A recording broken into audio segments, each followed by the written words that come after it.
Засгийн газрын хэрэгжүүлэгч агентлаг соёл урлагийн газартай хамтран бэлтгэлээ.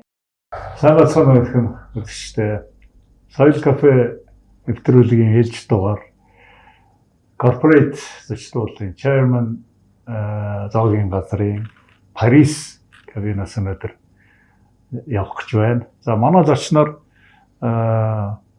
соёл судлаач тийм ээ. Соёл судлалын доктор Бадамжин Батчаргалыг урьж ирүүлээд байна. За бид хоёр тааралдаг олон жил болжээ. Нэг хэсэг Америкт байсан тийм ээ. Америкт хэдэн жил болов? За 10 гаруй бараг 15 жилтэй. Тийм үү. Одоо нутагтаа бүр ирээд. Тий одоо бол нутагтаа ирсэн суурьшсан. Тий. Америкт яг мэргэжлэр ажиллав уу? Тий Америк орны одоо мэргэжлэрээ ажиллахгүй гүн ухаан гэдэг юм философи нь бол өөр тийм ээ. Амьдралд хандах, ажилд хандах хандлага өөр. Мэргэжлэрээ ажилласан. Тий.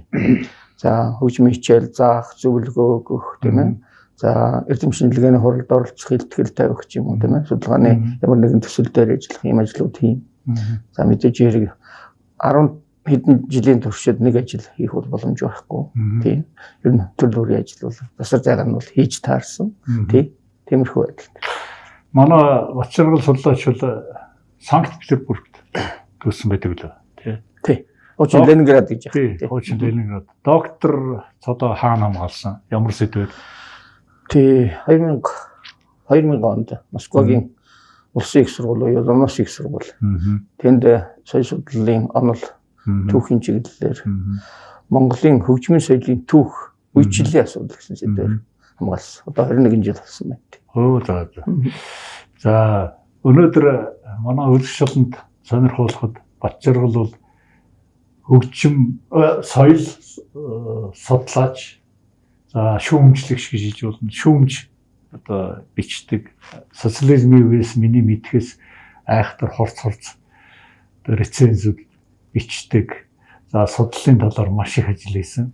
За тэр үр дүнд нь одоо жишээлбэл соёл судлалын эрхмийн дэд одоо зэргийг хамгаалсан ийм хүн байгаа. Өнөөдөр яриагаа хоёлаа энэ судлал тийм ээ соёл тэрэн дотор хөгжим урлаг судлал энэ өнөөдөр ер нь одоо 90-ад оноос өмнөх 90-ад оноос хойших ийм байдал ямар шиг байд юм аа үзэгч болно. Бүх нийтийн соёлын боловсрол зориулсан тийм лавлах одоо тийм баримтжуулах түүхийн тийм сэдвээр ярил ер нь товч ярил ямар байдалтай байд. Зөв зөв. Тийм тэгэхээр яг хоо дээд мэргэжил эзэмссэн одоо тэр одоо нарийн хвчилсэн мэргэжил гэдэг баха тийм ээ. Нарийн мэргэжил. Тэр маань бол хөгжим судлаач, хөгжим шүүмжлэгч. Тэгээд хөгжмийн онлын одоо багш гэсэн ийм үндсэн ажил мэргэжил байгаа юм. Тийм тэгэхээр үндсэндээ бол хөгжмийн судлал, урлагийн судлал, соёлын судлалын хүрээнд бол одоо ажилладаг гэсэн судалгаа явуулдаг гэсэн юм утгатай. Дээр нь бол Монголын судлал тийм ээ. Тэгээд тэргүй Монголын соёл урлаг, хөгжим дуутай холбоотой судалгааг бол хийдэг тийм. За 90 оноос хойш манад ямар шүү байдалтай болов гэж таасаж байна тийм ээ. За тэгэхээр бид нар бол шүүмж судлал гэдэг хэллэгийг бол социализм үед бол бид нар бол социалист реалист урлагийг бол бүтээж байлаа. 1960-аас одоо 90 оны хооронд гэсэн үндсэндээ бол тийм социалист реалист урлаг гэдэг маань өнөөдөр бол тэр социалист гэдэг үгнээс их бишүрхдэг. Тэрийг бол одоо хуучин үзэл сурталтай байсан учраас өнөөдөр хүчингү гэх ойлголт бол нэгэнд байдаг. Тэгэхээр ямар ч түүхээс бид нар авахын авж гэхин гэх ийм сургамжуулах хүн төрөлхтөнд байдаг. Тийм ийм байдлаар бол хандах хэрэгтэй байх гэж боддог. За 90 оноос хойш бол бид нар одоо чөлөө зах зээл, артчлал гэдэг ийм нэг юм шилжсэн. Тэнгүүд бидний социализмын үеийн одоо номлол хүчингү болсон. Нөгөөгээр хэлэхэд. За тэгээд хүчингү боллоо гэхэд бид нар шинэ номлолыг өнөөдөр хүртэл 31 жил бас бид нар босгож чадаагүй. Ямар номлолоор явах юм тийм ээ? Ямар одоо зам чигийг харж явах юм, аль одыг чиглэж явах юм гэсэн ерөнхийдөө их бүрхэгдүү ийм байдалтай явж ирлээ тийм. Тийм учраас социализмын үед бол урлагийн шүүмж судлал гэдэг бол маш хүчтэй зэвсэг байсан. Бид нар бол намын үзэл сурталын зэвсэг гэж хэлдэг байсан. Нөгөөр хэлэхэд бол одоо агуулгын хувьд социалист одоо хэв шинж нийгэм ёс зүйд харш тэр бүгдийг бол одоо чавчиж тасалж унгах ийм үүрэгтэй байсан тий. Тэгтэл энэ үүрэг маань гинтхэн үгүй болчихгоот бид нэр одоо урлагийн шүүмж судлал гэдэг юм хэрэгтэй юу гэдэг асуудал бол нийгэм тийм ээ маань өөрөө төвшүүлэн тавьсан боловч тодорхой хариу бид нэр өгөөгүй тий. За ер нь бол шүүмж судлал бол капитализм байна уу, социализм байна уу, аль нийгмийн тийм ээ аль ч хүний харилцааны нийгэмд бол мөнхөд хүчин төгөлдөр байх хэрэгтэй гэж ингэж боддог. Ер нь бол урлагийг шүүмжилж хэлэлцэх мэрэгжлийн өндөр эндэр дээр шүүм хэлцэх явдал бол сэргэм мандал буюу соён гэгэрлийн үеэс бол ихтэй 15 16 дугаар зуунаас ихтэй. Ялангуяа урлагийн шүүмж судлал бол 17 18 дугаар зуунд бол өрн дахинд бол одоо суурь тавьсан байдаг. Одоо урлагийн шүүмжлэгч гэдэг мэрэгжил үүсээд тэр ажил үйлийг хийдэг тусгай мэрэгчсэн одоо хөдөлмөр бий болсон ийм цаг үе байдаг. Тий. Манай орны хувьд бол 1930-аад оны эхэн дунд үед бол орж ирсэн гэж би ойлгодог. Тий. Тэр үед яг тийм бас нэг ахтар мэрэгжлийн талаас мэрэгжлийн гэж ярихааргүй байсан баг л та. Одоо тий 1900 тий ертөнцийг үзэх үзэл авиас бэлэг хувийн боловсрал тэр хавьяасаа одоо тайлбарладаг юм уу тий.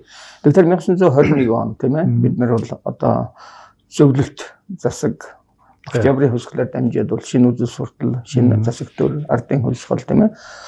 Ингээд байгуулах шинэ үзэл сурталыг бол монголчуудын дунд тарих шаардлагатай болсон. Энэ үднэс бол анхны боловсон хүчнийг бол одоо зөвлөлт Оросын одоо Ленинград, Москва зэрэг том хотуудаар анхны боловсон хүчнийг бол 20-д оны дундуур бол илгээж эхэлсэн. За түүний нэгэн үр дүнд бол Ши Аюш гэж жүжигний зохиолч тийм ээ. Анхны сэхэтнүүдийн нэг маань бол боловсрсон. Тэр хүн бол анхны шүүмж судлалын талын юмыг оролдож байсан юм байдаг. За Ишторж гэж одоо нацаг дорж болон одоо тэр үеийн герман сурж исэн оюутнуудыг ахарж явсан багш байдаг. Тэр хүн бол учиртай орон толгой одоо жүжигийг одоо анхны хувилбар шүү дээ. Эмгэнэлт жүжиг. 34 оны тэр хувилбарыг үзээд шүүмж бичиж нийтлүүлсэн. Тэгэхээр задлж бичгөөр тэгэлгүй яг маш нарийн үзэгчийн байдал тэр байтугай алга ташлалтын байдал. Тийм. Одоо жишээ нь учиртай 3 толгой жүжигийг үзэх хүртэл үндсэндээ бол 31 онд төв театр хөшгөө нээсэн гэхэд 3-4 жилийн төвхийг өгүүлээд тэр өмнөх жүжигүүтэй харьцуулахад учиртай 3 толгой одоо дуулалт жүжигийг үзээд үзэгчдийн алга ташиж байгаа байдал нь бол өмнөхөөсөө илүү хүчтэй байлаа гэж. Тэр уур амьсгалыг задлж өгч шүү дээ. Тэгэхээр маш мэдрэмжтэй, маш нарийн тийм хүчмэн шүмжийн эхлэл 34 он, 35 он тавигдсан байна гэж би ингэж боддог. За тэгээд наашаа явлаа мэдээж кадр ажлууд боловсон хүчин бэлтгэгдэж эхэлсэн одоо тийм ээ.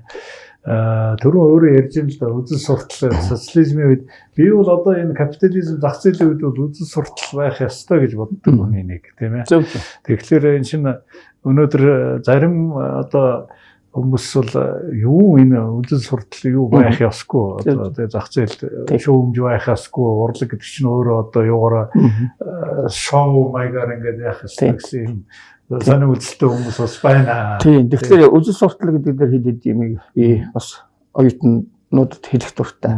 Тийм. Юу гэхээр үзэл суртал бол аль ч үед байх хэрэгтэй. Үзэл суртал гэдэг нь юу гэсэн үг гэхээр хүн яахын тулд оршин байгаа. Хаашаа чиглэн амьдрах хэрэгтэй. Одоо амьдралын утга учир чигийг заасан одоо луужин гэдэг юм уу тийм ээ.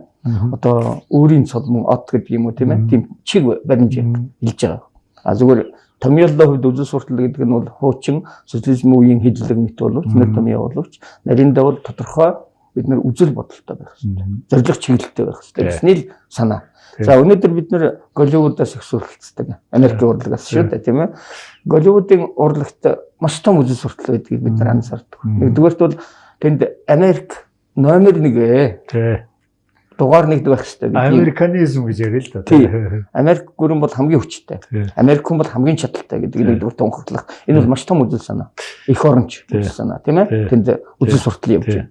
Дээрэн дээр Америкийн бэлэгдэл болсон туг далбааны бэлэгдэл заавал харагдаж байгаа шүү дээ. Тэр орны хөгжил цэцэглэл тансаг амьдралыг дуулал байх хэрэгтэй гэдэг. Энэ бол үзэл суртал мөн юм. Тийм биз? Тийм. Тэгэхээр капитализмд үзэл суртал байх эсвэл социализм байх хэрэгтэй гэдэг бол дөөрөх. Тэгэхээр аль ч нэгэнд байх хэрэгтэй гэж би ингэж боддог. Тийм ээ тий. Одоо өөрийн чинь Америкт бас 15 жил байсан харьцуулахын нөхцөл байдал зөндөө гарлаа. Америкийн одоо соёл урлаг хандлага бидний битүүрийн үе бол бас нэг юм хоёр хөлөөр нэг тэр үед нөгөөх нь шинэ үед гიშгцсэн харьцуулах бодох эргэлзэх юм зөндөл гарсан байдаг. Тэгдэг яг. Заримдаа манай хөгжмийн уран бүтээлийн нөхөд таарлаа тэгдэг. За чи чинь хуучин ч үед амьдарч үзлээ, шинэ ч үед амьдарч яад ирлээ гэж ингэж ярих дуртай. Тэгээ хоёр изм. Тэгээ хоёр измийг дууллаа. Тэгэхээр бол одоо чи арай өөр шүү, өөр байх хэрэгтэй шүү гэсэн тийм бас шаардлага юм да нөхдөд тийм байдаг тийм. Яг өнөөдрийн цаг үеийн хөгжил байдлыг дагуулад бас нэг хүмүүсийн одоо бодож санал энэ төр өөрчлөгдөж байна л да. Тийм, Америкт бол аль болохоор одоо дэлхийн шилдэг тэр оюун санааны бүтээл, урлагийн бүтээлүүдийг үзэх бас нэг завшаантай байдаг. Хоёртой эдийн засгийн бололцоотой хайцсангуу хүн болгон тийм болцоо байдаг. Дээр нь би өөрөө мэрэгжлийн хүний хувьд бол үзэх одоо ажил шилдэг сайхан гэж байгаа тухайн үед одоо эхний байруудад бичигдэж байгаа урлагийн бүтээлийг үзэх юм сонирхол байдаг. Тэгээд ингээд ажиглахад бол одоо симфони хөгжмийн тоглолт ч бай, дөөрийн тоглолт ч бай тийм ээ. Аль болохоор өөрийнх нь мэрэгжлийн дагуу тоглолтуудыг бол төлхөө үздэг. Тэнд бол шүүм судал яаж явж байгаа гэдгийг байнга анзаарчдаг. Тэгэхээр ямар нэгэн дөөрийн шин тавилт одоо жишээлх юм бол Чикагогийн одоо уянгийн дөөрийн театр гэж байдаг. Одоо 3000 хүний судалтай. Тэнд нэг шин тавилт гарлаа гэх юм бол урдчлаа сарын өмнө ч юм уу хамгийн том хэвлэлтэй. Одоо жишээ Чикаго Tribune гэж сонин байна. Тэр гол сониндоо бол урдчилсан шүүмж гардаг. Нөгөөр хэлэхэд одоо театр маань ийм байдалтай байна, ийм өдөрдөөч байна, ийм найруулагч одоо шинэ бүтээл дээр ажиллаж ийм гол дүрүүдэд ийм хүмүүс дуулахаар бэлтгэж ийн гэсэн сарын өмнө ерөнхийдөө одоо 3 сая орчим оршин суугчтай зар өгч идэг. Урьдчилсан байлаа. Урлагийн одоо мэрэгжлийн үнэлэмж өгч идэг. Тий. Тэгээд жинхэнэ тоглолт болсны дараа дахиад үрдэнгийн шүүмж гардаг. Тий. Тэгэхээр өмнөх яг. За тэгэхээр ялангуяа энэ хүү хамтлаг Америкт болон одоо барууны орнуудад тийм ээ нөгөөр хэлэхэд рок поп хөгжсөн ертөнцүүдээр ингээд явах энэ үйл ажиллагаанд хараад бүр барууны шүүмж яаж явж ийн гэдэг болон их мэдрэх болсон. Яг гэвэл тэр хүү хамтлагийн өөрөө юу явж байгаа учраас нэгдүгээрт Монгол хүмүүс явж байна. Хоёрдугаарт шавнар маань тал нь явж байна. За. Бүр хичээл заасан дипломын өдөржсэн шавнар маань тэнд од болчихсон дэлхийд явж байгаа учраас тэдний тухай юу хичээд байна гэдэг байнга анзаар. Тэнгүүт мөн л адилхан. Одоо аялын тоглолт тоглоё. Жишээлбэл бол тийм Милвакиг нөө Вашингтон DC-г нөө ингээд янз бүрийн болоход урьдчилж тоглолтын өмнөх 2-3 хоногийн өмнө нэг шүүмж гарна. За тоглолтын яг дараа нь амьд шүүмж гэж гарна. Сони хэллэр л гараад ах. Дандаа нийтийн уншдаг аль болохоор олон уншигчтай тухайн орон нутгийн төв сүнэгүүд байгаа. Тэгэхээр тэнд тусгайсан хүн орон тоогоор цалин аваад сууж ийн гэсэн. Тэр бол мэрэгжлийн шүүмж гарна. Зүгээр нэг ерөнхий сэтгүүл зүйч мэрэгчлээ хүний одоо шүүмж биш. Яг урлагийн мэрэгчлээ. Тэр тусмаа рок попо мэддэг нь дөөрэ мэддэг нь дөөрийн мэрэгжлийн шүүмж чинь. Сонин хэвлэл гэснээс манад одоо ингээд нэг бичих юм сэтгүүлч одоо нэг уран бүтээл гарлаа гэж бодсон л да. Энэ ингээ заримдаа надад бол туйлын маруухан юм харагддаг. Тэгээ өөрөө чинь тэр Америкийн одоо нэгдүгээр Америк цаасан сони хэвлэл бол нөгөө хүчтэй хэвээрээ. Маш хүчтэй. Манад бол одоо энэ хөрл яах гэдэг шүү дээ. Энэ бол ямар алхтай юм байв гэж дээ. Тэгээ энэ талаар өөрөө чи одоо энэ дээрээ бас нэг бодол чинь ямар юм санагдах вэ? Тийм та цаасан сонин хэвлэл өнөөдөр хүчинтэй байхаггүй юу? Одоо энэ интернет, онлайн сонин хэвлэл хөгжсөн энэ үед гэж тийм ээ. Тэгэхээр Америкийн яг уламжлал гэх юм уу одоо шуудангийн үйлчлэгээ бол маш өндөр өгсөн байдаг. Айл болгонд өдөр болгон шуудан очих бололцоотой байдаг. Тийм учраас тогтмол хэвлэлүүд бол өглөө болгон өөрийн 5 жингээр шуудангийн хайрцаг нэрчсэн байж байдаг. Тийм учраас хүмүүс цаасан сонингоо илүүтэй үздэг. Залууч бай, настай ч хүмүүс бай, тий аль ч үе тий ийм байгаа. За манай хэвлэлийн хувьд бол шүүмж судлалд яаж хандж ийн гэхээр миний хувьд бол шүүмжлэлтэй ханддаг зүйл юм. Нэгэнт одоо олон нийтийн тогтмол одоо сонин сэтгүүлүүд гэж бид нар яддаг тийм ээ. Одоо том өдрийн сонин ч юм уу өнөөдөр ч юм уу гэдэг ингээд. За энд нэг том дутагдал надад бол харагддаг. Нэггээр хэлэхэд бидний мэрэгжлийг нэгдүгээрт булаасан, доромжилсан бүр агуулга муутай ийм урлагийн нийтлэл гэх үү юу гэж хэлэх юм би мэдэхгүй. Тэр зүйл жанрын хувьд бол бичлэгийн хэлэхэд хэцүү. За яг сурвалжлага бол байж болно. Асуулт хариулт тийм ээ. Та одоо урлагт яаж суралцсан яав уран бүтээлийн замлал асууж болно. За энийг бол ерөнхий сэтгүүл зүй хийж болох байх. Тэгэхдээ мэрэгжлийн нарийн асуудал руу ороход бас төвхтэй. Тэгэхээр энд юу гэсэн үг гэхээр ерөнхий сэтгүүл зүйн боловсролтой хүн урлагийн өмнөөс шүүмж судлалын аястай мэдээ одоо дэлгэрэнгүй бичнэ гэдэг нь энэ буруу зүйл. Энэний эсрэг бол бий байдаг. Тийм. Нийтийн хэвдэл бол урлагийн төлөөлж бичих мэрэгжлийн шүүмж судлаачдаараа бичүүлэх ёстой. Тэр хүмүүсийн үгийг хүмүүс сонсож явах ёстой. Өнөөдөр бол алийн болгон бид нар сонирхогч юм уу хэн нэгэн одоо бүхнийг юу лээ нөгөө бүгдийг чадна үү бүхнийг чадна гэдэг 100 айлын нөгөө нэг ажилчид чиг тийм байдлаар хандах болохгүй гэж бодож байна. Урлагийн жинхэнэ одоо шүүмж хэлэлцүүлгийг урлагийн мэрэгжлийн шүүмж судлаач хүн л хийх ёстой. Тэр хүний үгийг бол хүмүүс одоо сонсож явах ёстой гэсэн юм.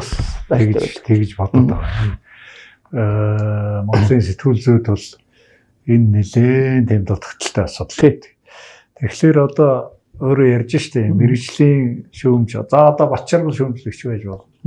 Өөр Монголд ийм яг ингээд гоё тодорхой анализыг задлаад мэрэгжлийн талаас иймэрхүү боловсон хүчин ер нь хэр зэрэг байдгийг би ингээд сони хэвлэл ингээд хараад байхад ер нь бол эддээ бас л мороохон да.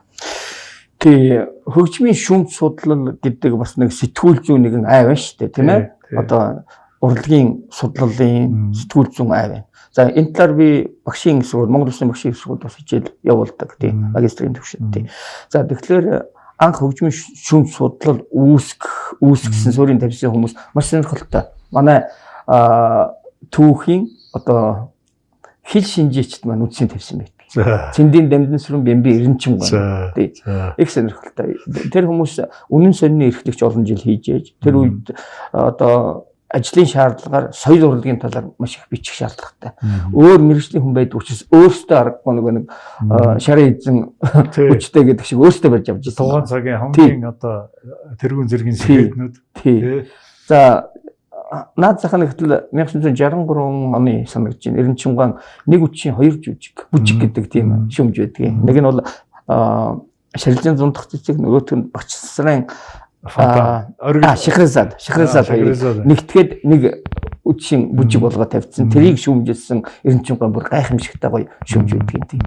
Тэр шүүмж нь бол одоо тавил хийсэн хүн, шарилжин зундах цэцгийг зохиосон хүний хөгжмөн дотор нь хачитуряна сэлэмт бүжгийн ая явж яхин одоо найруулагч мэдэхгүй сууж гэх мэтлэн юм шүүмжүүд маш гайхамшигтай тийм. Тэр хөгжмийн маш гүнлөө орсон тийм.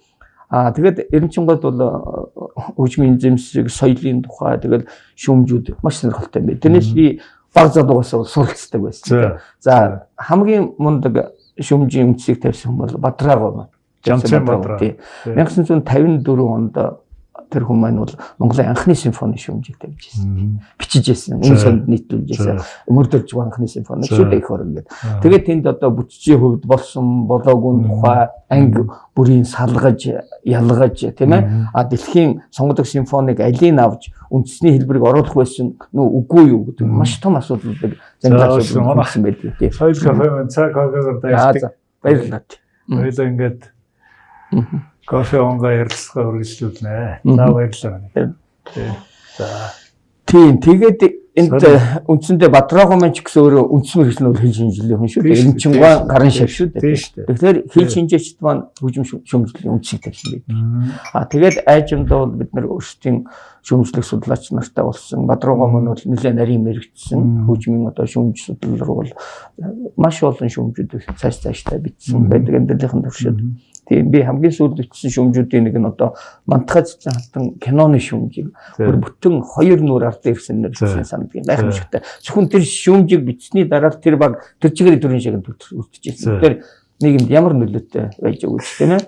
За тэгээд жанчуугаага бид нар дурсах хэрэгтэй. Урлагийн гавь зүтгэлтэн тийм ээ. Соёлын гавь зүтгэлтэн. Тэгээд жанчи багшийг дурдах хэрэгтэй. Маш сайхан шүүмжүүдийг социализм үеэс эхлээд бичижсэн. Шинэ үед ч гэсэн бичижсэн. За миний багш нараас бол одоо жишээ нь Цэдиш. Тэгээд Цэдиш гэдэг урлагийн гавь зүтгэлтэн тийм ээ. Багш маань бичдэг байлаа. Инх базар багш маань бичдэг. Тийм. Дөөр талаасаа. Тийм, дөөр талаасаа бичдэг. Тийм. За оюун цэцэг багш чи бас бичиж ирсэн. Тийм. Мусханы Ожила гэж одоо Эрдэнэтэн багш маань ч бас бичижсэн. Оюун цэцэг багш маань ч гэсэн Эрдэнэтэн хүн шүү дээ. Уртын дугаар одоо хамгаалсан тийм. Ингээд бол шүүмж судлал бол маш сайхан явж исэн үе бий. 90-ад оноос хойш яг зогсон юм уу эсвэл одоо ойлгомжгүй цагийн байдлаас болоод яг цөөх юм шиг тийм ээ. Эсвэл нийгмийн хоёр юу цагтай юм шиг. Эсвэл тэдний орон зайг сэтгүүлчид эзэлснээс болоод энэ асуудал бол тийм ханд мэдээлэл зүйтэй байсан. За энэ шхог бид нар дурдах хэрэгтэй. Доктор профессор одоо байгаа шүү дээ энэ шхог. Энэ шхог бол хаа байсан 1971 74 онд одоо хөгжмийн түүхийг бичсэн шүү дээ. Дуунаас дөр өгсөн замыг Батсарангуйтай хамтраад бичсэн. Тэгээд маш их шүүмжүүдийг бичсэн. Өөрийнх нь шүүмжийн эмгэгтэйг ном болгоод гаргасан. Тэгэхээр энэ том хүмүүсээ өмнөх үеийн хүмүүсийг бид нар бол дурдах хэрэгтэй. Даш чөлөөтэй хүн байж алтан үе байлгүй яах вэ? Яа харахгүй тийм. Залуу үе одоо. Тийм, залуу үе маань бичиж байна. Бичээгүй шүү. Бид нар алтан намар хөгжмийн наадмын хүрээнд хөгжмийн том хэлбэрийн бүтээлүүдийг улсад одоо шалгаруулад худалдаж авдаг юм шиг газрын тогтоолтой. Энэ дагуу бол жил болгон шалгаруулад залуу одоо хөгжим судлаа шүүмжлэгчнэр бол шүүмж хичээлдэг.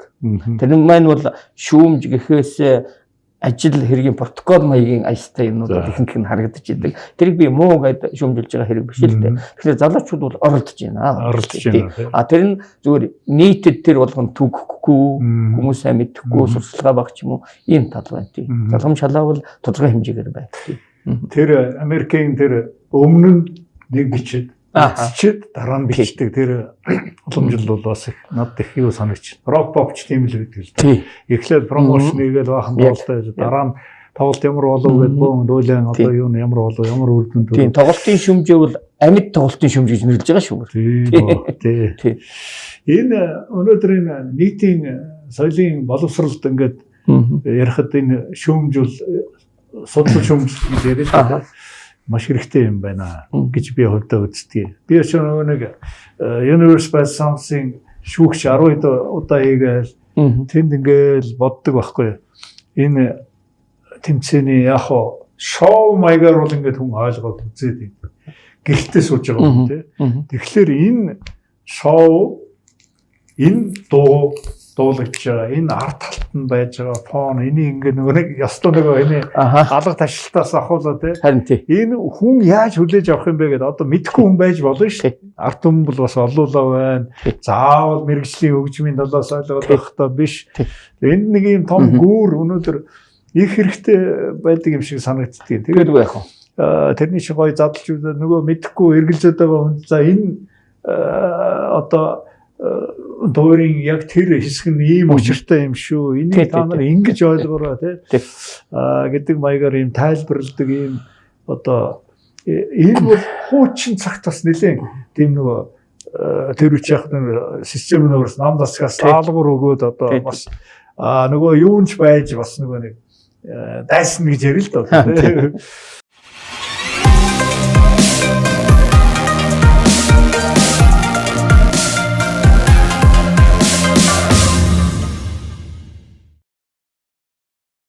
Тэгэхээр өнөөдөр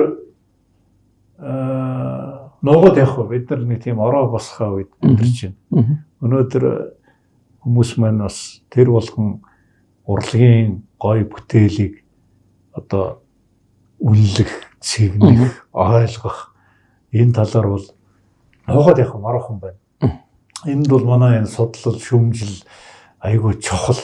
Өөрөөр хэлбэл мэрэгжлийн нэг хүн Бачаргал гэдэг ах одоо залуучууд дээр л энийг ингэж тайлбарсан чинь ийм учиртай юм биш үү те гэдэг талаасаа ч гэсэн тэгээд шүүмжил нь болохоор хүний мууг үзэх гэж бичгтэй биш. Одоо жишээлбэл задлаад энэ дээр бас нэг ийм алдаа гарч байна. Миний бодлоор ч гэдэм одоо энэ талд нь ийм давуу талтай гоё юм харагдчих байна гэдэг ийм бол өнөөдөр бас их дутагтаад байгаа юм шиг санагдаад.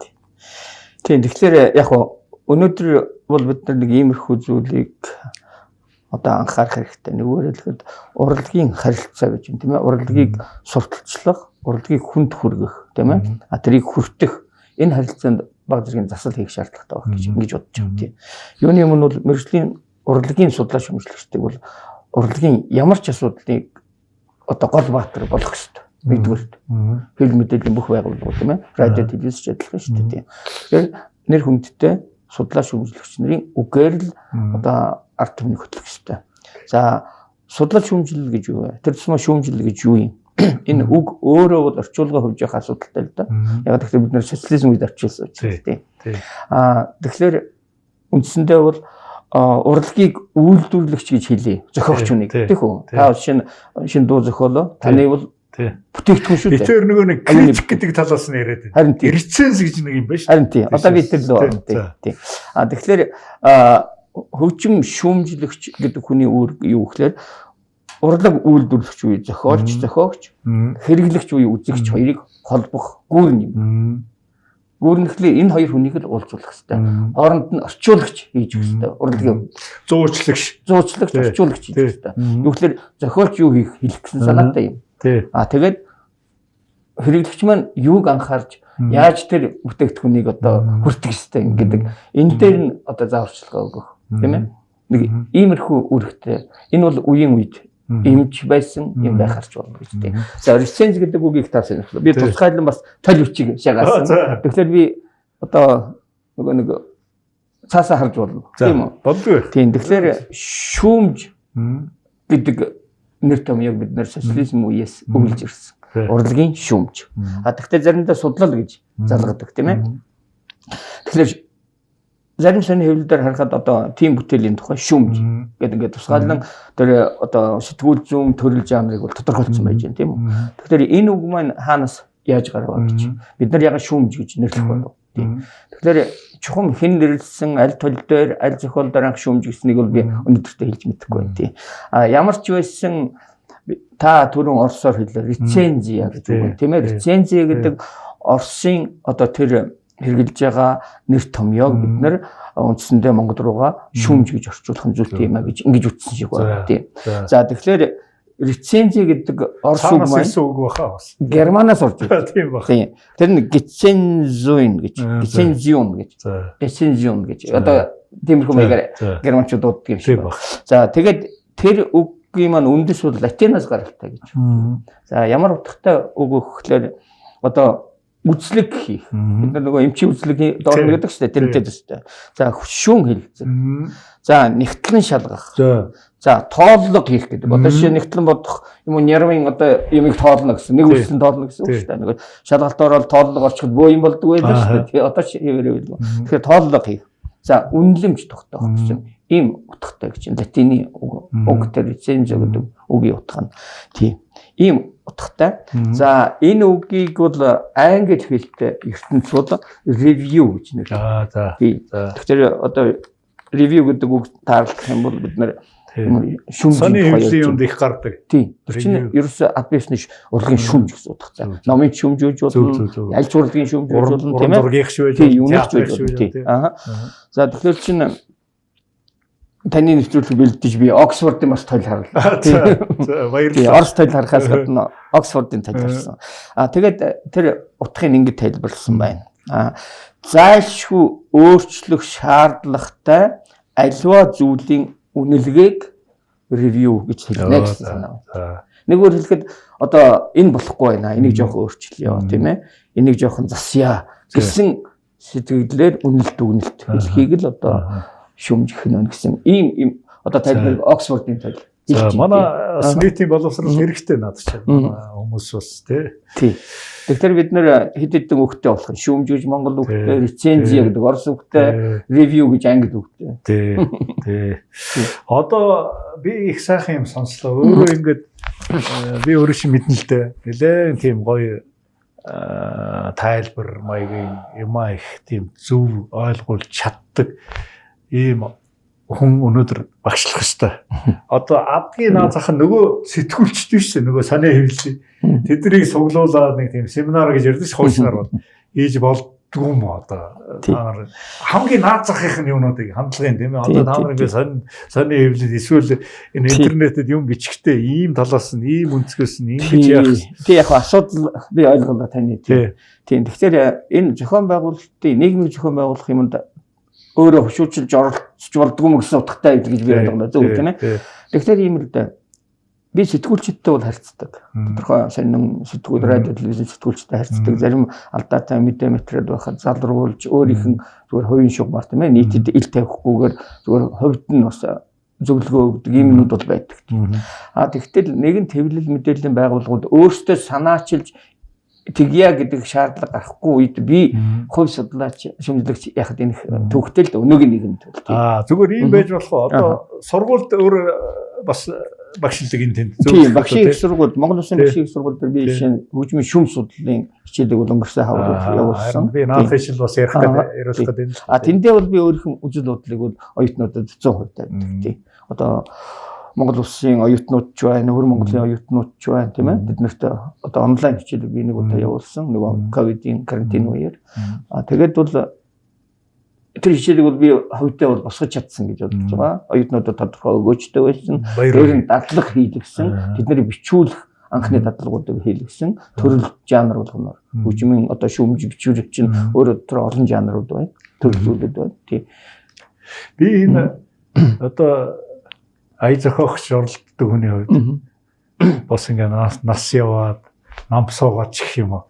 Залуу байхад ингээл дуу зохионо гэдэг чи одоо өөрөө мэдэндээ хөгжмийн зохиолчдын одоо тийм хороогоор ордог, батлуулдаг, галолитер ордог, шүлгийн батлуулдаг. Тэгэл залууч байж нөгөө цээжэд хэлтэл би миний дуу миний хагас гармо хагас аккордын юу ойлгохгүй та нар ингээд яалаа барьлаа гэл одоо агуу том ах нартай нэг залуугийн нэг максимализм байдаг шүү дээ. Тэгээ одоо би үнэхээр тэрнээсээ ичтий. Тэгээ одоо эргээд бодоод би ч нөгөө нэг 90 оноос өмнөх бас дуу зохиож үзлээ. 90 оноос хойш зохиож үзлээ.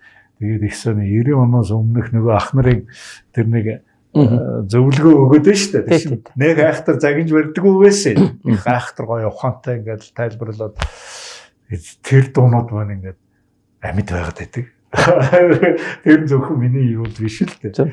90 оноос хойш хөгжмийн урлаг задгаад гарлаа. Одоо би тэгж юутай зөвөрлөдөг нэг гол мөрөн сад тавиа тэргээр нэг хаанаас нь ямар горих хөрсөж जैन тэгэл явж идэг.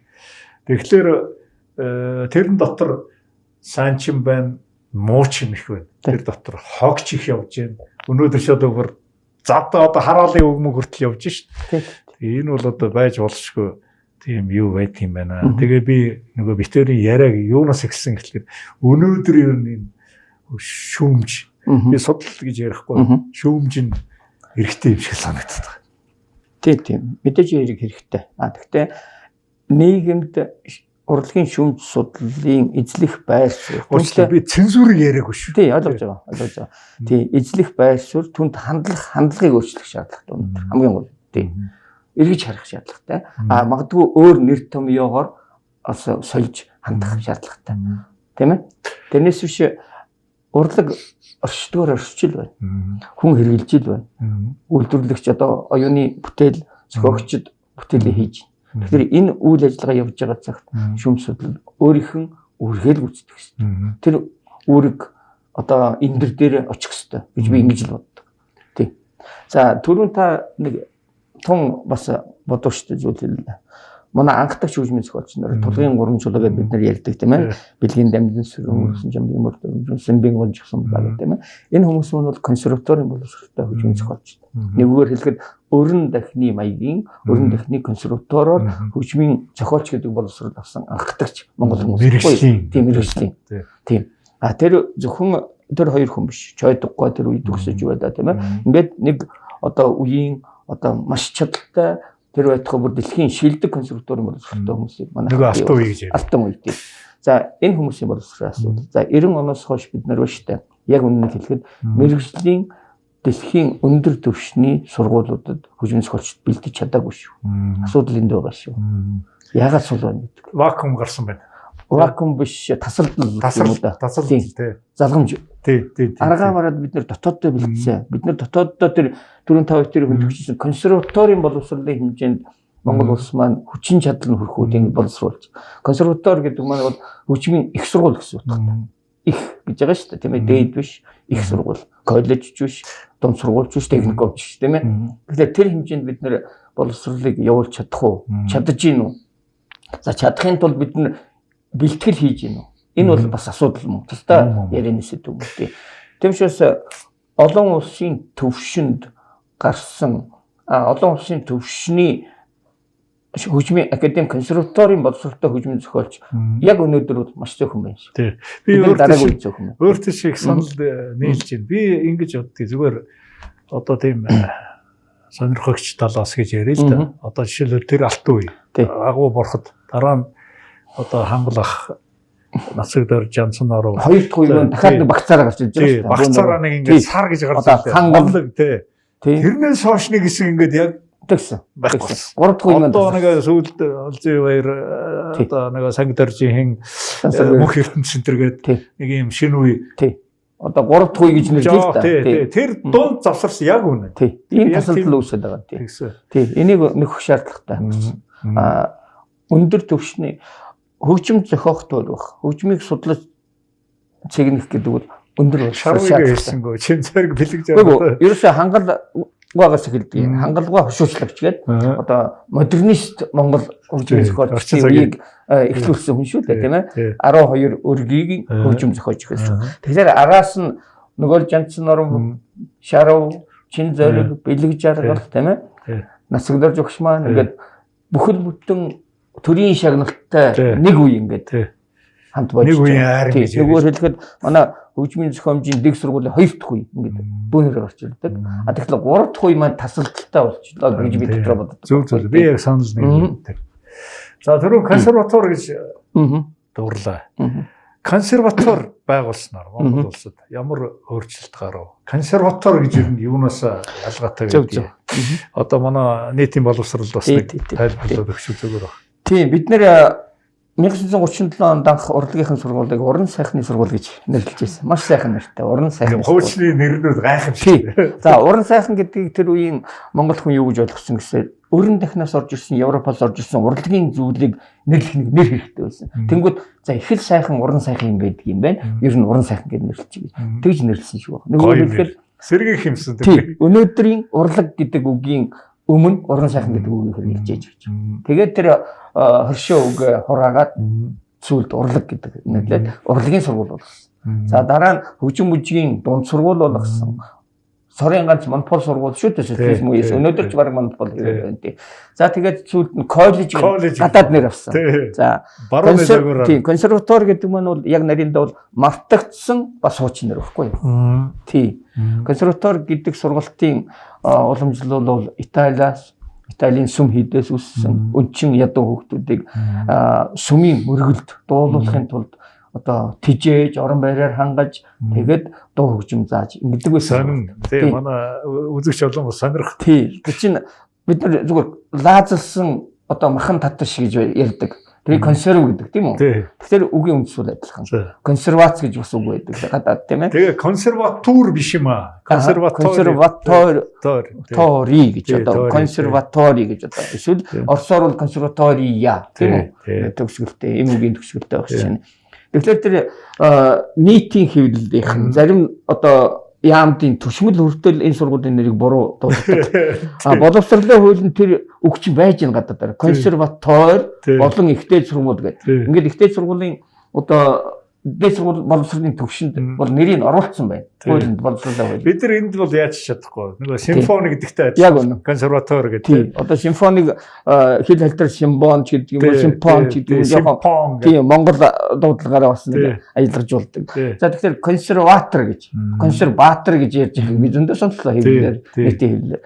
Тийм тэгэхээр консерватор. За Монгол хэлэнд бид нар бол одоо гүйгүүлэгчээр төгссөн үг болгыг бол консерватор тийм ээ. тий.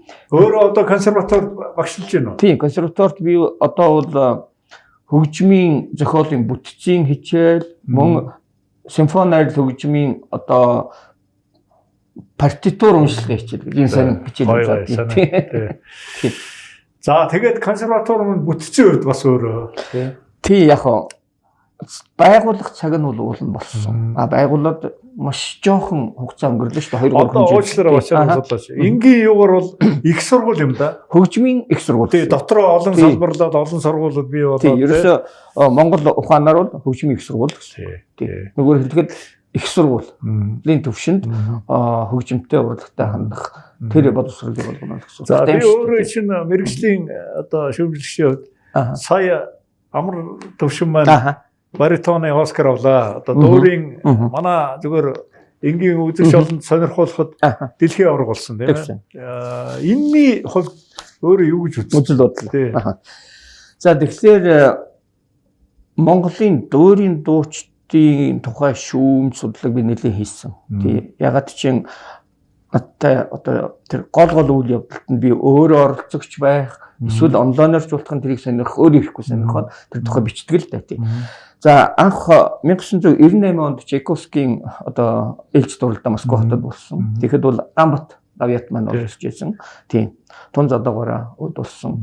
Нөгөөр хэлэхэд тэр хүн маань бол Монгол дуурийн урлагийг дэлхийд гаргах одоо алтан хараацай анхны одоо хөтчин байсан юм шүү дээ. Олимп юм да. Тийм. 4 жил нэг хийдэг хэвээр. Тийм 4 жил нэг хийдэг хэвээр да. За тэгээд 98 оны тэр уралдаанд би тэнд үзэгч байх одоо болцоо гарсан.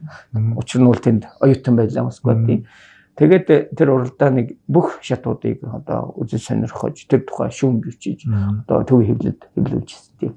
За Амар төвшин Ариунбаатар гэж дараагийн 2 том. За дээр нь Бадралыг ч оруулсан. Тийм Бадрал сөүлээ. Ингээд баритон хоолойтой. Нэггээр хэлбэл баритон гэдэг үг маань бол аригилдуу хоолой гэсэн. Эрэгтэй хүний жоохон бүдүүндүү хоолой гэсэн утгатай шүү дээ тийм ээ.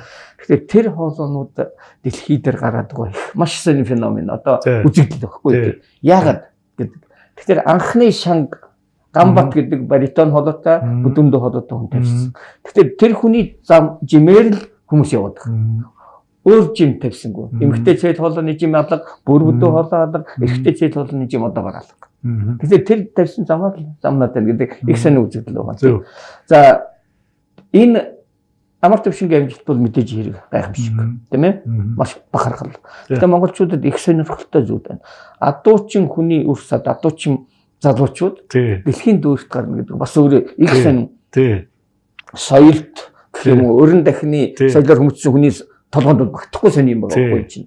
Ямар сандал одоо Гарден сонин нийтлэл одоо шүүмж ütсэн Ариунбаатарын тухай. Тэгэхэд одоо бүдүүлэгдүү Монголоос дэлхийн дүүрийн тайцна гэж ачиг тавьж байгаа шүү дээ. Тэр бүдүүлэгдүү гэдгийг хийчихэж байгаа шүү дээ. Заавал тэгж байгаа. Тийм нэг одоо нюанс тийм ээ хаялга жижиг нэг одоо юу гэдэг хатгаашаа бас анхаарал татахын тулд сенсац хийхин тулд нэгдүгээр бол яг бид нар чинь нөгөө сенсацийг хөөдөг шууган дэгдэх зорилготой сэтгүүл зүйч бас хандлага байна шүү дээ өөрөөр хэлбэл.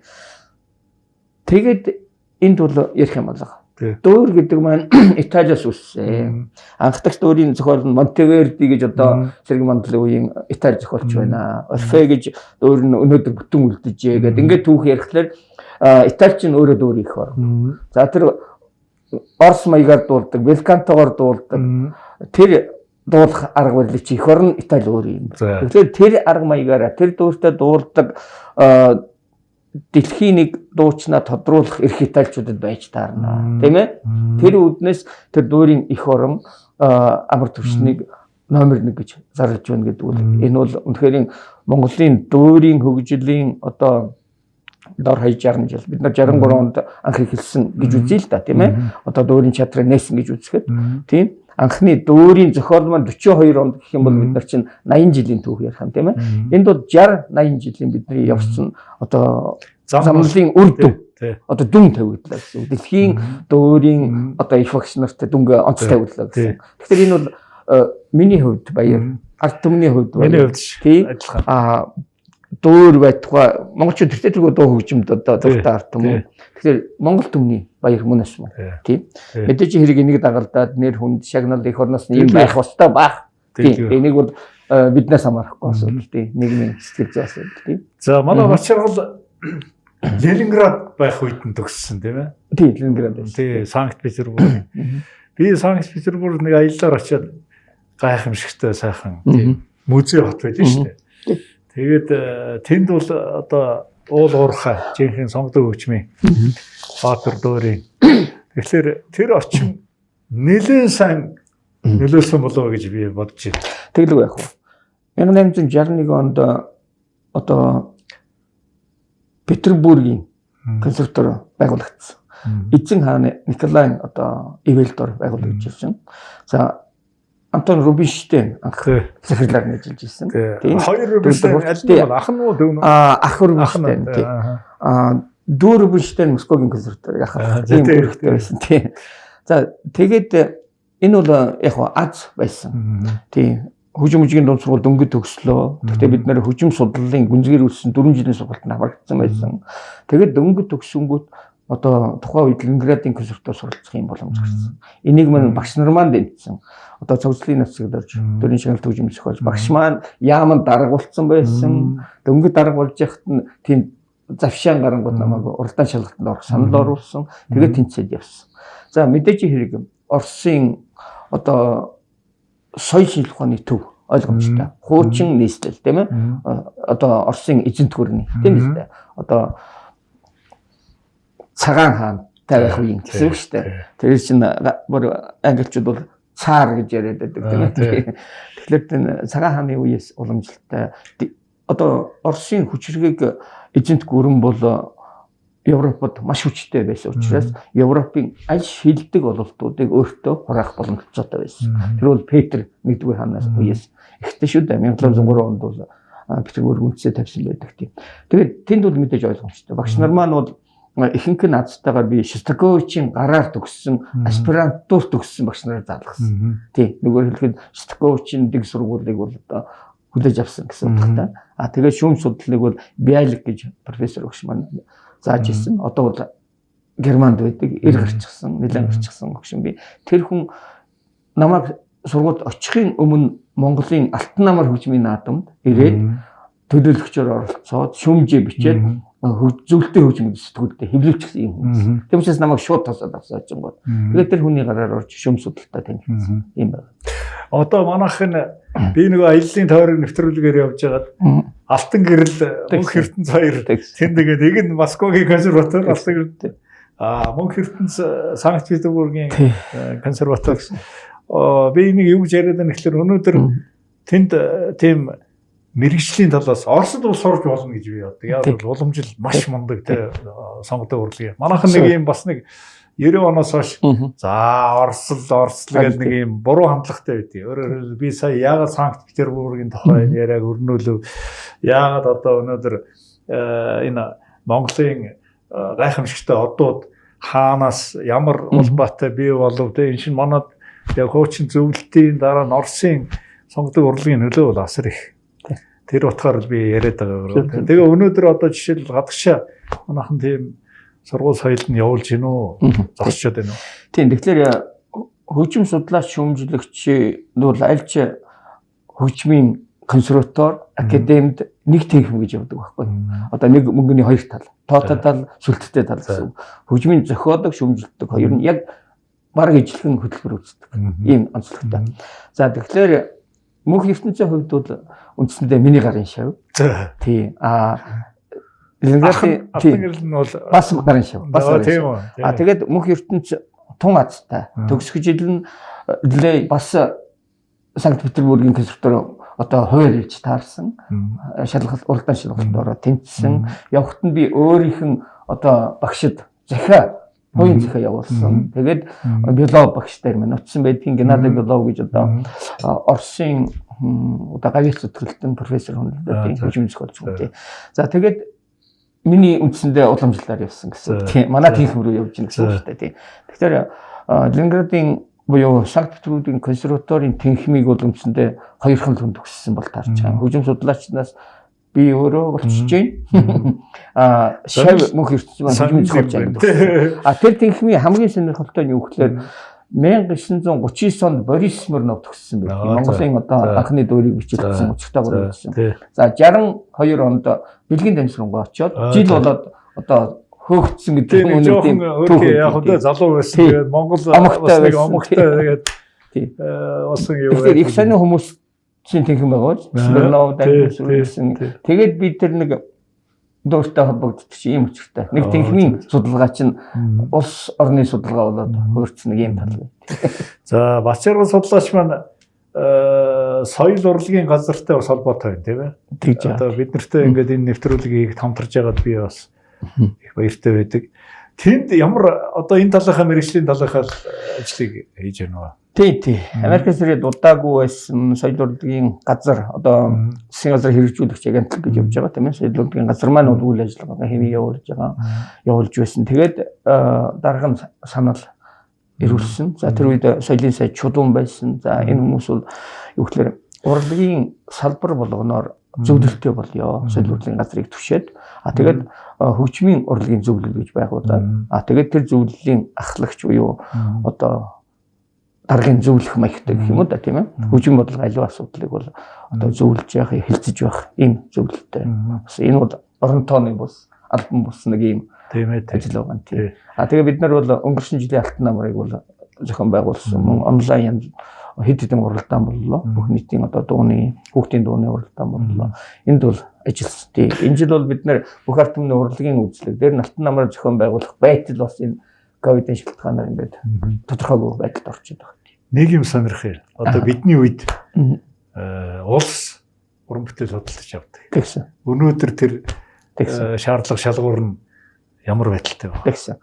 За тэгэхээр засгийн газрын оролцож байгаа юу өөрөө би тэрнийг оролцож байгаа. Тэгээд засгийн газрын одоо тогтоол бол 90-ад оны эхэн дунд үед гарсан анхны тогтоол. Тэрний улбаа өнөөдөр ч явж байна тийм. Анх бол 50 сая төгрөгийг бол үндсэндээ энэ чинь 30 жилийн өмнөх 50 сая төгрөг бол зарцуулахаар шийдвэр гарч ирсэн юм байна лээ тийм. Одоо бол мөнгө нь багасаад байдаг гэж ярьдаг. Тэгэхээр уран бүтээл өссөн шүү дээ. Ханш өсдөг тийм ээ. Төгрөгийн ханш бураад байдаг. Тэнгүүд мөнгө нь багасаад байдаг гэдэг чинь буруул эзэн засгийн хамгаалалт чи юу гэсэн үг вэ? Тийм. Эсрэгээр бол явах хэрэгтэй тийм ээ. За энэ бол хэвээрээ үйл ажиллагаа явж байгаа. Засгийн газрын тогтоолыг шинжилэн найруулах үйл ажиллагаанд бол саналаа өгсөн оролцож байгаа. Засгийн газрын тогтоол боловсролдож шинээр гарч байгаа. Тий. Тэгээд ерөнхийдөө бол яг улс судалж явдаг хандлага бол зөв байж болно. Ягаад гэвэл Монгол бол жижигхэн орн учраас. Хэрэглээ багтай салбар болгон бол том биш учраас энэ бол бас манай орны зөв бодлого байх гэж боддог. Би энэ төр засгийг үргэлж урлагийг төлөө муу юм хийж гин гэж ярих хүмүүс байдаг шүү дээ. Тэрний эсрэг байдаг. Юу гэхээр социализм үед байгуулсан бид нар сонгодог урлагийн баазуудаа өнөөдрийг хүртэл санхүүжүүлсээр байгаад чинь маш том дэмжлэг шүү. Урсгал одоо зардлуудын хариуцна гэдэг бол маш том дэмжлэг. Цагаалгаан одоо ус тийм ээ. Тэр талбайг хариуцна гэдэг. Энэ бол гайхамшигтай. Энэний үр дүн л баг амар төвшингээр гарч байгаа шүү. Ингээд санхүүжүүлэх бол магадгүй амар төвшин. Факт гэж ярьдаг шүү дээ. Өнөөдөр үр дүн нь ямар хараад байна. Манайх яг өнөө өөртөө чи би санал өгдөг. Урлаг бол маш зөв хөгжиж байгаа. Тэрний нэг том жишээ нь Хүү хамтлаг байна, Амар Төвшин байна, Ариун Баатар, Бадрал тэ одоо тэгэл анх хоёр гээл ингээд яваалаа шүү дээ. Энийг бас манай үзэгч олон бас ойлгох хэрэгтэй. Хэрвээ эн чинь ингээд хөгжөөгүй байсан бол ийм юм хизээж гарахгүй л байхгүй. Тэр суур зардлуудыг төр засаг төлөөгүй л хизээж гарахгүй шүү. Тийм ээ. Тэр бас тийм тал байна. Тэгэхээр үр дүн байна шүү. Тийм. За өөрөө ерөнхийдөө хөгжмийн талын судлал дагнж байна те, голж байна. Тий яг миний судалгааны гол хүрээ бол угаасаа бол Монголын хөгжмийн түүхийг бүхэл үе шатуудыг авч үзэж миний одоо эрдэмийн ажлын сэдвэлдээ одоо диссертац, докторийн ажлын сэдв гэсэн үг. Тэгээд яг янз бүрийн асуудлаар бичнэ. Тий.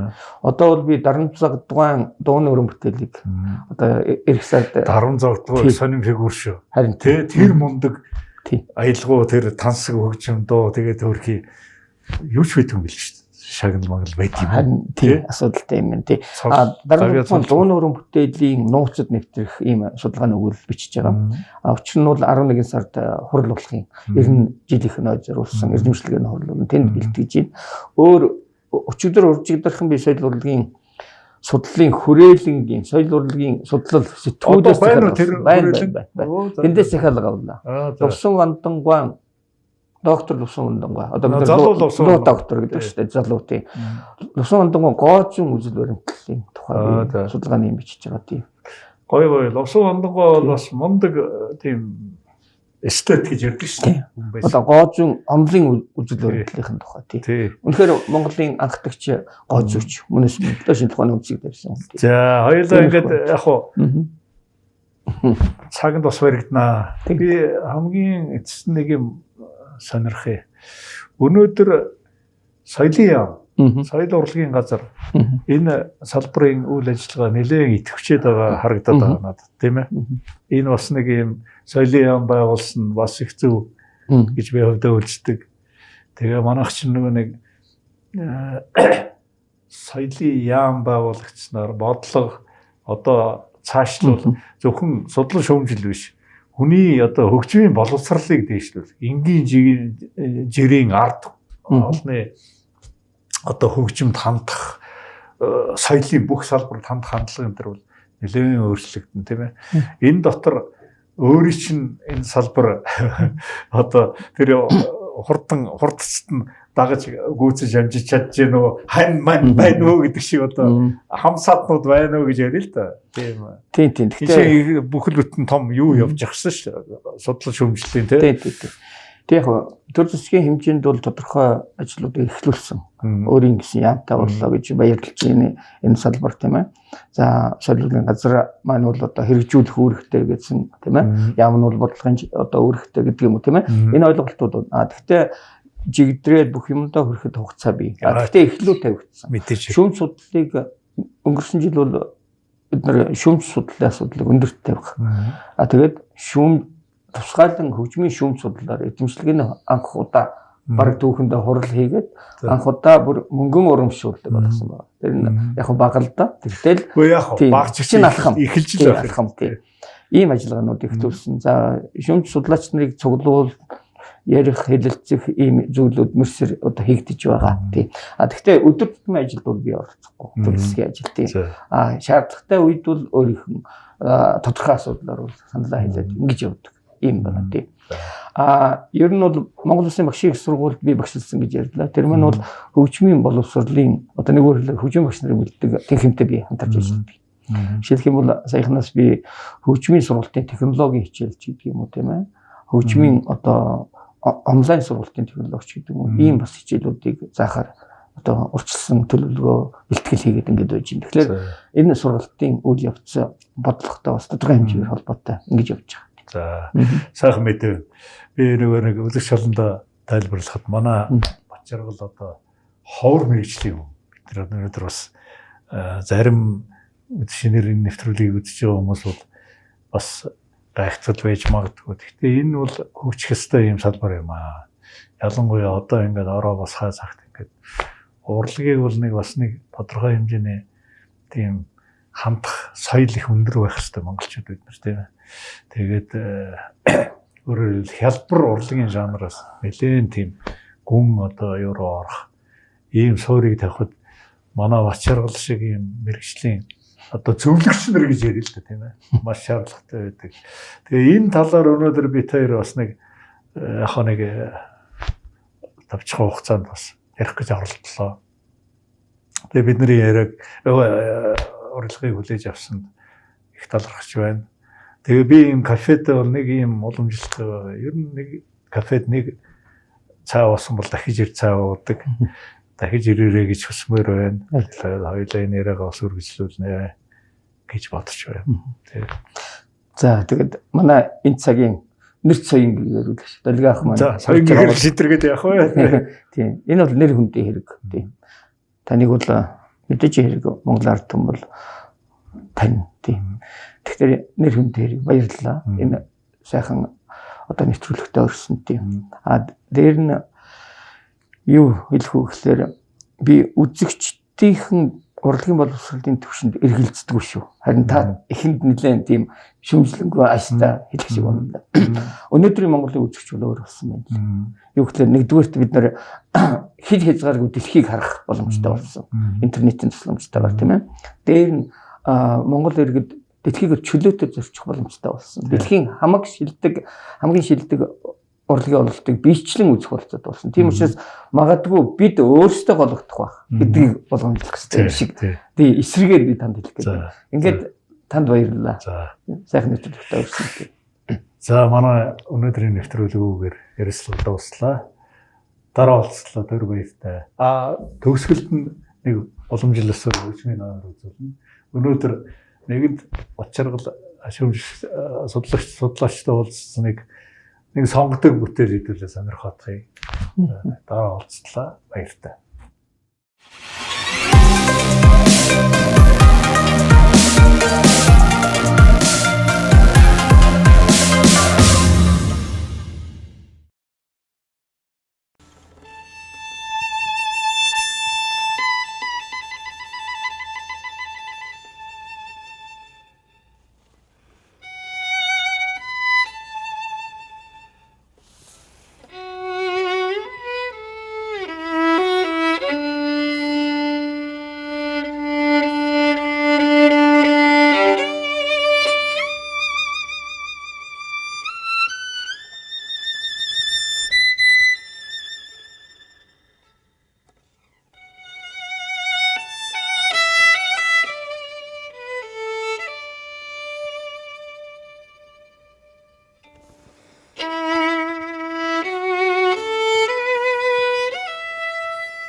Засгийн газрын хэрэгжүүлэгч агентлаг соёл урлагийн газартай хамтран бэлтгэлээ.